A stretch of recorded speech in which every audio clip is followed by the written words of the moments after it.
Well, joining us now is former Minister of Justice and Attorney General of Canada, Irwin Cotler. He joins us in Montreal. Mr. Cotler, good to see you once again. Thanks for being here. Not at all. Good to speak with you. So here we have the two Michaels are now back home, but only after Meng Wanzhou is returned to China. Is there any doubt now, was there ever any doubt in your mind that the two Michaels were just pawns taken hostage by China?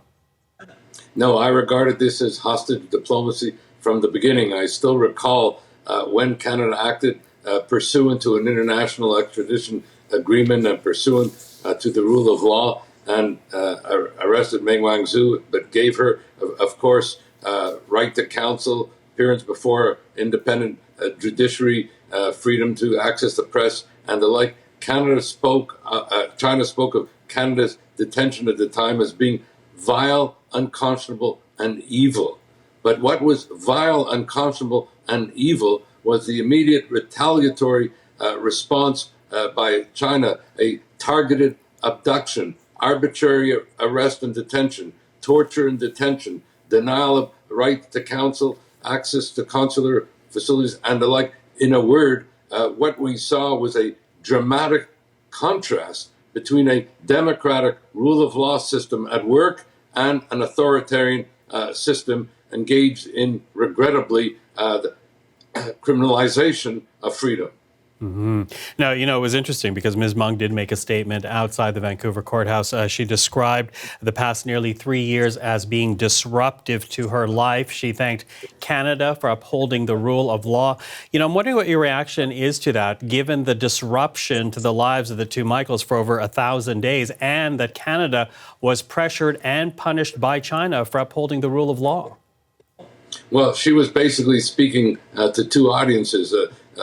To the Canadian audience and thanking Canada for upholding the rule of law, to China audience for speaking of the disruption as if she was going through a painful ordeal. But, for the most part, she was still living in her mansion, access with her family, all the other things that I mentioned. This was a dramatic contrast between a rule of law, independence of the judiciary, democracy protecting system, and an authoritarian system, which has emerged, and I regret to have to say this, as being the leading threat to what we speak of as being a rules-based international order. It's not only with respect to the hostage diplomacy, though that's a looking glass into it. It's the fact that they're still also holding other Canadians, such as Hussein Chalil, a Canadian Uyghur, tortured a Canadian Falun Gong practitioner. I can go on, let alone the massive assault on that rules-based order through the targeting of the Uyghurs, mass atrocities that have been held to constitute a genocide, the assault on the democracy movement in Hong Kong, if not democracy itself, and, of course, the persecution and prosecution of the Falun Gong, the menacing of Taiwan, the repression of Tibet, what China has called the five poisons, but which they have been targeting as part of their assault on the rules-based order. And as a journalist, Michael, it's not as well known as it deserves to be that China has imprisoned more journalists than any other country in the world. So if China is this challenge to the international rule of law, if China continues to abuse human rights, China is Canada's second largest trading partner. Should Canadians be thinking twice about this partnership now? I think we should be thinking, we sought to engage with China in as positive a way as possible, but we can't indulge, let alone incentivize any culture of impunity that China has been engaging in. So what we need to do at this point is join the community of democracies, because China's basically been picking off the democracies one by one, Australia, Japan, Canada, in a kind of asymmetrical bullying. What we need, and that's why we formed a year ago the Interparliamentary Alliance on China, which has more than 20 parliamentary democracies in it, hundreds of parliamentarians. That has changed that asymmetrical relationship. And now if we can get an intergovernmental community of democracies as well in an alliance, that will change that asymmetrical relationship. And therefore, Canada need not act alone, but could act in concert with the community of democracies. And we need at this point to hold China accountable for that multi-pronged assault on the rules-based order.